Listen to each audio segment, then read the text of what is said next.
السلام علیکم، کیسے ہیں آپ سب؟ سیکورٹی گنجے پڑھنے والے میرا وہ جو درس ہے اس کا رسالہ کا نام ہے امیر سنت سے جھوٹ کے بارے میں 24 سوال جواب، اور یہ پارٹ 2 ہے۔ چلیے اسٹارٹ کرتے ہیں۔ اگر آپ ہمارے چینل پر نئے ہو تو ہمارے چینل پر بیل آئیکن کا بٹن دبا دو تاکہ ورنہ سب کو چلیے اسٹارٹ کرتے ہیں۔ اور کل میں یہ بولنا بھول گیا تھا تو اس کے لیے معافی چاہتا ہوں کہ ہمارے چینل پر لائک کر دو، بیل آئیکن کر دو۔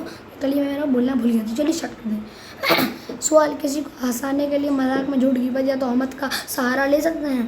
جواب: جی نہیں، ایسا کرنا گناہ ہے۔ آج کل جھوٹے چٹکلے مذاق بہت چل رہے ہیں، یہ سب گناہ ہے۔ جیسے کامیڈین لوگوں کو ہنساتے ہیں، کتابوں اور اخباروں میں ویسے ہی بے مقصد چٹکلے لکھے ہوتے ہیں جن کا مقصد صرف سامنے والے کو ہنسانا ہوتا ہے۔ یہ نہیں ہونا چاہیے۔ روایت میں ہے جو لوگ کو ہنسانے کے لیے جھوٹی بات کرتا ہے وہ جہنم کی گہرائی میں گرتا ہے۔ البتہ بعض جھوٹے چٹکلے ایسے بھی ہوتے ہیں جن سے مقصود ہنسانا نہیں ہوتا بلکہ عبرت یا سبق آموز بات سمجھانا ہوتا ہے، اور سنانے والے کی نیت بھی یہی ہوتی ہے جو تو ان میں آواز کی گنجائش ہوگی۔ سوال: کیا دو دوستوں کے درمیان صلح کروانے کے لیے جھوٹ بول سکتے ہیں؟ جواب: لفظ صلح کے لام پر پیش نہیں ہے بلکہ یہ ساکن ہے، یعنی صلح۔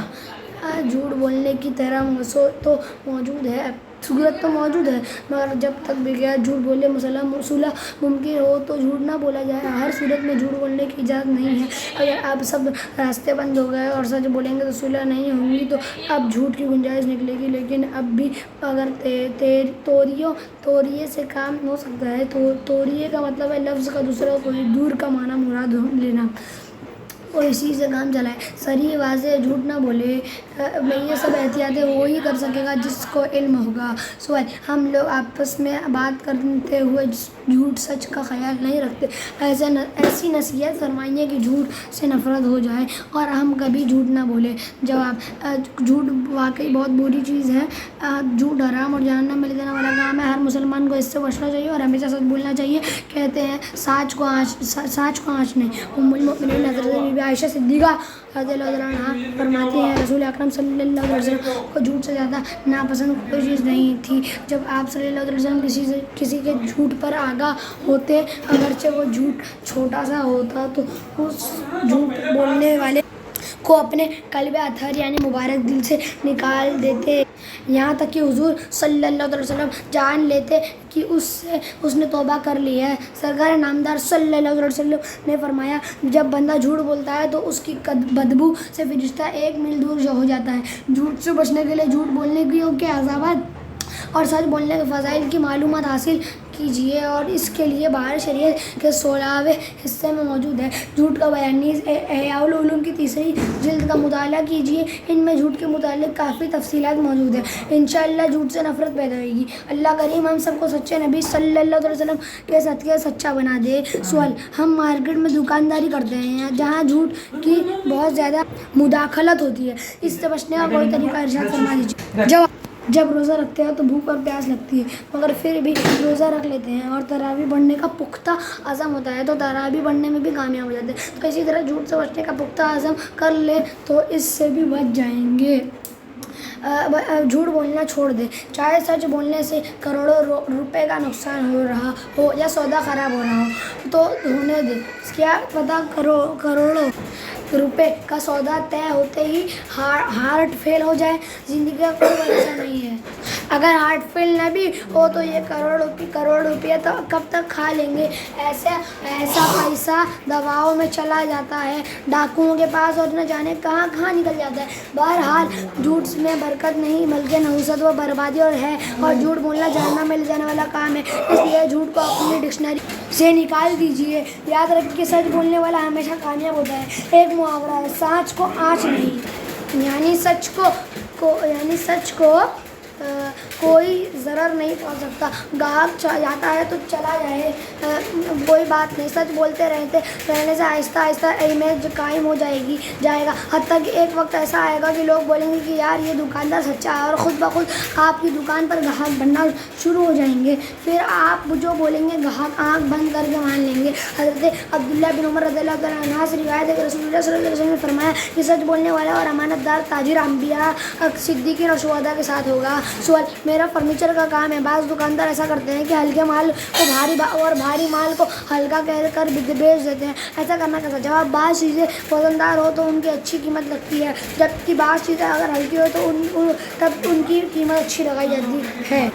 اگر کوئی شخص کسی چیز کو ہلکا یا بھاری کہہ کر بیچ رہا ہے اور گاہک کو معلوم ہے کہ کس چیز میں ہلکا یا بھاری کہہ رہا ہے، نیز کوئی دھوکے کی صورت نہیں ہے اور دکاندار جھوٹ بھی نہیں بول رہا ہوتا، ایسا کرنا صحیح ہے۔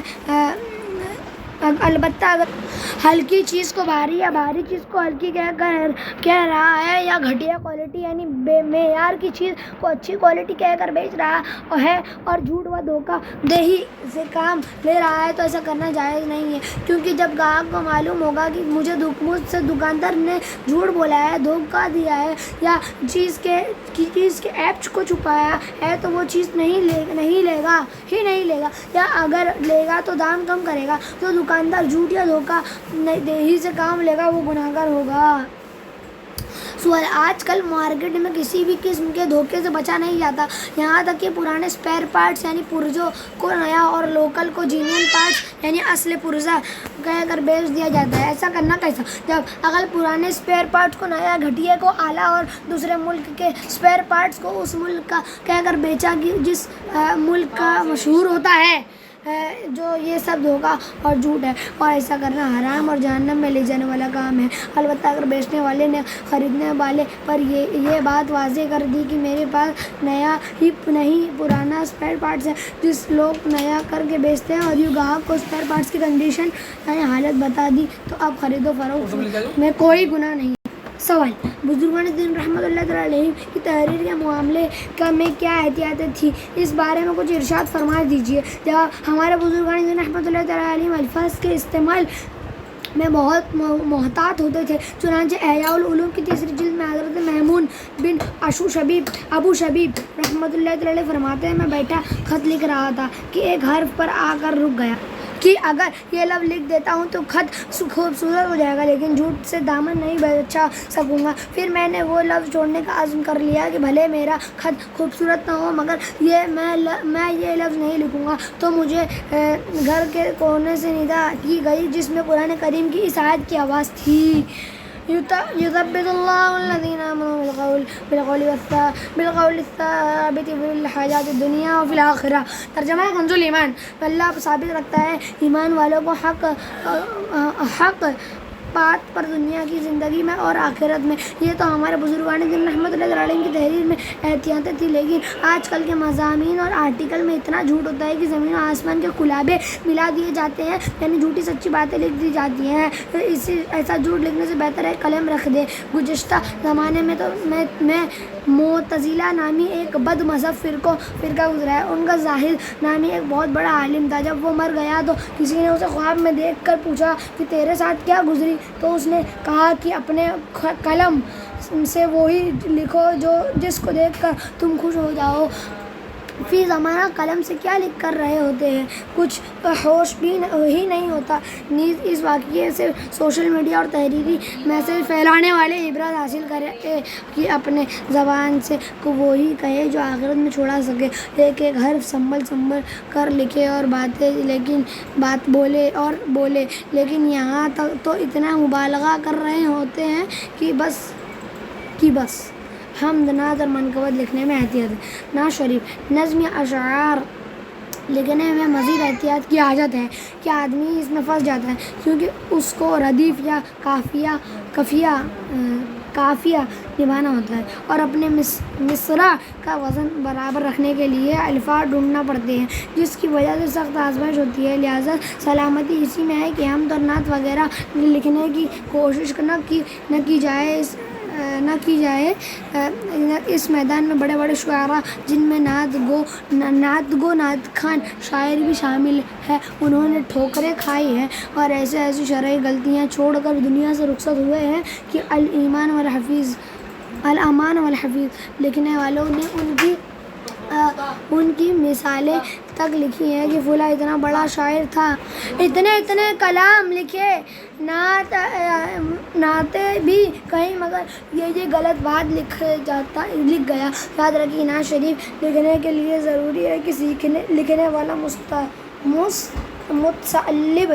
متصلب پختہ عالم ہو اور اس کے ساتھ ساتھ فن شاعری بھی جانتا ہو۔ اگر ایسا نہیں ہے تو کلام نہ لکھے۔ سوال: آپ نے ایک مدنی مذاکرے میں فرمایا تھا کہ میں روڈ پار کر کے گراؤنڈ میں کھیلنے نہیں جاتا تھا کیونکہ میری والدہ نے منع کیا تھا۔ کچھ دن پہلے آپ کے ایک دوست سے میری ملاقات ہوئی تو انہوں نے ایک واقعہ بتایا کہ ہم ایک گلی میں کھیلا کرتے تھے تو میں نے الیاس قادری سے کہا کہ چلو الیاس گراؤنڈ میں کھیلتے ہیں۔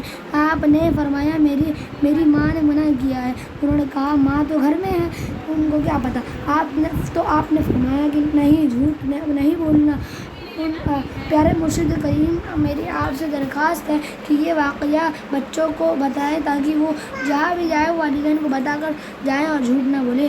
جب گراؤنڈ اور ہمارے گھر کے درمیان ایک بڑا روڈ واقع تھا اور اس روڈ پر گاڑیاں بہت رفتار سے چلتی تھی، اس لیے میری والدہ مجھے اس گراؤنڈ میں کھیلنے کے لیے نہیں جانے سے منع کرتی تھی تاکہ مجھے کسی قسم کی کوئی تکلیف نہ پہنچے۔ یقیناً یہ ان کی مجھ سے محبت تھی، نیز میں اپنی ماں سے جھوٹ نہیں بول سکتا تھا کیونکہ الحمدللہ مجھے بچپن سے ہی اللہ پاک کا ڈر لگتا تھا۔ سوال: جھوٹ اور چغلی سے بچنے کا طریقہ کیا ہے؟ جواب: انسان جھوٹ اور چغلی سے اس وقت بچ سکے گا جب اسے جھوٹ اور چغلی کی تباہ کاریوں کا علم ہوگا اور یہ علم دین کتب کا مطالعہ کرنے سے حاصل ہوگا۔ جھوٹ سے بچنے کی کوشش جاری رکھے اور اس کے ساتھ ساتھ اللہ پاک سے دعا بھی کرتے رہے۔ اللہ پاک کی رحمت سے امید ہے کہ جھوٹ اور چغلی سے چھٹکارا نصیب ہو جائے گا۔ اگر کوئی شخص یہ کہتا ہے کہ میں آہستہ آہستہ انہیں چھوڑ دوں گا تو یہ خیال ذہن سے نکال کر فوراً ان گناہوں کو چھوڑ دے کہ موت کا کچھ معلوم نہیں کہ کس وقت آ جائے، لہٰذا انسان کو اپنے گناہوں سے جلد توبہ کر لینی چاہیے۔ ہاں، اگر کوئی زیادہ چائے پیتا ہے اور اس کے لیے چائے نقصان دہ بھی ہے تو وہ کہیں کہ میں آہستہ آہستہ چائے چھوڑ دوں گا تو یہ بات سمجھ میں آتی ہے، جبکہ گناہوں کے معاملے میں آہستہ کا معاملہ کر دینا چاہیے۔ اسی طرح اگر کوئی شراب پیتا ہے اسے بھی چاہیے کہ فوراً چھوڑ دے کہ اس کا پینا حرام و گناہ ہے۔ کسی گناہ کو آہستہ آہستہ چھوڑنے کی اجازت کوئی بھی عالم دین نہیں دے گا۔ مزید معلومات حاصل کرنے کے لیے مکتبۃ المدینہ کی کتاب غیبت کی تباہ کاریاں خرید کر مطالعہ کیجیے۔ اس کتاب کو پڑھنے سے انشاءاللہ علم میں اضافہ ہوگا۔ یاد رکھیے، علم ایک نور ہے اور گناہ اندھیرا ہے۔ جہاں علم کا نور آ جاتا ہے وہاں گناہوں کا اندھیرا باقی نہیں رہتا۔ سوال: جھوٹ کی تباہ کاری یہ کتاب کب تک آئے گی؟ جب زندگی نے ساتھ دیا تو جھوٹ کی تباہ کاریاں کتاب لکھنے کا بھی ارادہ ہے کیونکہ میں اس کی ضرورت بہت محسوس کرتا ہوں۔ پہلے خیال تھا کہ غیبت زیادہ ہے مگر اب سمجھتا ہوں کہ جھوٹ غیبت سے بھی زیادہ ہے۔ بات پر جھوٹ بولنا عام ہو گیا ہے۔ ذمہ دارانہ مبلغین کی بات کی جائے یا عوام و خواص کی، اب پتہ بھی نہیں چلتا اور منہ سے جھوٹ نکل رہا ہوتا ہے۔ میرے جیسے کوئی غصہ سینسٹیو آدمی ہوتا ہے تو بعض اوقات جان لیتا ہے کہ اس غریب کو پتہ بھی نہیں کہ یہ جھوٹ ہے، لیکن بہت مرتبہ بولنے کی ہمت نہیں ہوتی۔ کتاب میں مثالیں دے کر سمجھانے کا ذہن ہے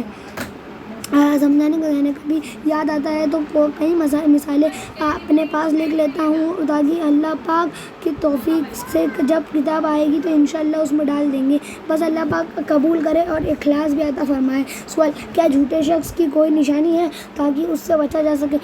جواب: نشانی تو بعض اوقات غیر مسلم کو بھی پتہ نہیں چلتی۔ ایک مرتبہ میں کسی ملک میں تھا اور ہماری گاڑی سگنل پر رکی ہوئی تھی۔ اتنے میں چائے کے ہوٹل سے ایک نوجوان بھاگتا ہوا نکلا اور بڑے پرتپاک انداز سے مجھے السلام علیکم کہا۔ کسی نے مجھے بتایا کہ یہ غیر مسلم ہے۔ آج کل تو کسی کا مسلمان ہونا بھی معلوم نہیں ہوتا کہ مسلمان بھی غیر مسلموں جیسا لباس پہنتے اور ان کی طرح بال رکھتے ہیں۔ مسلمانوں کا تہذیب و تمدن بھی غیر مسلموں جیسا ہو گیا ہے۔ خدا کی پناہ۔ رہی بات جھوٹے شخص کی نشانی کی تو جب وہ جھوٹ بولے گا تبھی معلوم ہو سکے گا کہ وہ جھوٹا ہے۔ اس کے علاوہ یہ بات کیسے معلوم ہو سکتی ہے کیونکہ یہ کوئی پہلی تو ہے نہیں جس سے بجھا جا سکے۔ حدیث پاک میں منافق کی یہ نشانیاں بیان کی گئی ہیں کہ وہ بات کرتا ہے تو جھوٹ بولتا ہے، وعدہ کرتا ہے تو وعدہ خلافی کرتا ہے اور اس کے پاس امانت رکھوائی جائے تو خیانت کرتا ہے۔ یہ رسالہ پڑھ کر دوسروں کو دے دیجیے۔ شادی، غمی کی تقریبات، اجتماعات، آراس اور جلوس، میلاد وغیرہ میں مکتبہ مدینہ کا شائع کردہ رسائل اور مدنی پھولوں میں مشتقے پر مشتمل پیمفلیٹ تقسیم کر کے ثواب کمائیے۔ گاہکوں کو بنیت ثواب تحفے میں دینے کے لیے اپنی دکانوں پر بھی رسائل رکھنے کا معمول بنائیے۔ اخبار فروشوں یا بچوں کے ذریعے اپنے محلے کے گھر میں ماہانہ کم از کم ایک عدد سنتوں بھرا رسالہ یا مدنی پھولوں کا پیمفلیٹ پہنچا کر نیکی کی دعوت کی دھوم مچائیے اور خوب ثواب کمائیے۔ آج کی ہماری ویڈیو آپ کو اچھی لگے لائک سبسکرائب ضرور کرنا اور ہمارے چینل پر بیل آئیکن بٹن دبا دینا۔ ان شاء اللہ کل ایک نئی ویڈیو کے ساتھ، تب تک کے لیے اللہ حافظ۔